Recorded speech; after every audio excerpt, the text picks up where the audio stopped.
of course, a plethora of other guys out there at my school, and he's opening his new school soon. But Meraki. yeah, looking forward to this. He's very well trained, in good shape, and as you mentioned, yeah, he's one of my favorite UFC fighters as well. He's such a talented individual. So, well, you know, when me, you, Kenny were, you know, kind of coming up in jiu-jitsu, just training, and, you know, when we trading VHS tapes and studying guys, Shaolin was one of the guys that we absolutely were studying.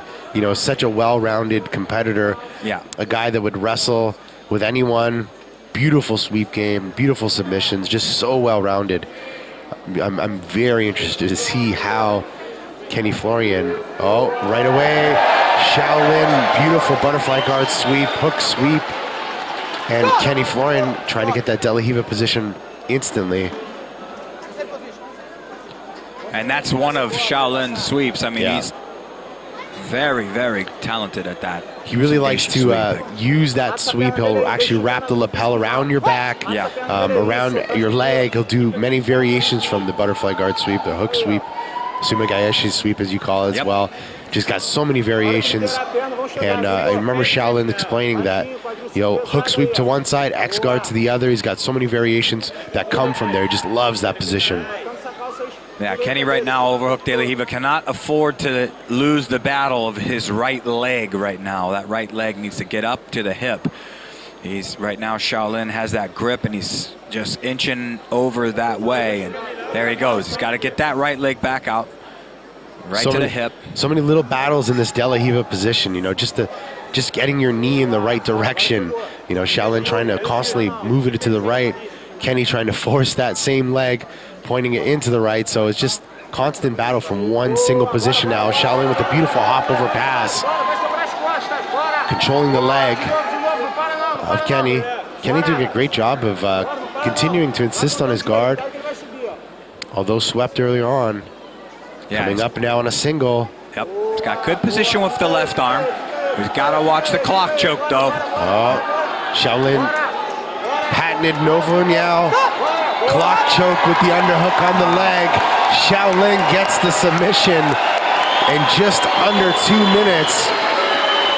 Wow. What's amazing to me is that clock choke, first time I saw it, was by Leo Santos, Shaolin's teammate. That's the first time I ever saw it, and now Shaolin did the move, you know, 12, 14 years later here in Abu Dhabi. Just amazing. Yeah, and it's something that you risk when you go for the single there. He locked that up very quickly and was able to control both sides there and caught Kenny.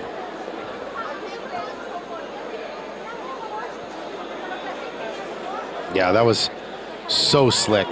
I was just about to say when he was controlling the leg, I was thinking, like, you know, you have to be careful. His counter wrestling game is sick, and little did I know he was even considering the clock choke at that time. Shaolin, as I mentioned, competed at the highest level of sport.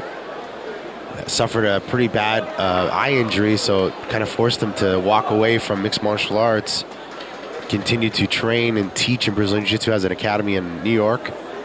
Vitor Shaolin, Brazilian Jiu-Jitsu. Let's take a look at that replay. There it is. That underhook on the leg with his right arm, left hand around the collar. That's all she wrote. Shaolin submits Kenny Florian here in Abu Dhabi. And that underhook of the leg right there on the clock choke is really what made it difficult for Kenny. Like, you can't sit through, you're stuck. Otherwise, you just keep spinning sometimes. Hence the name of the clock choke. Yeah. Keep spinning.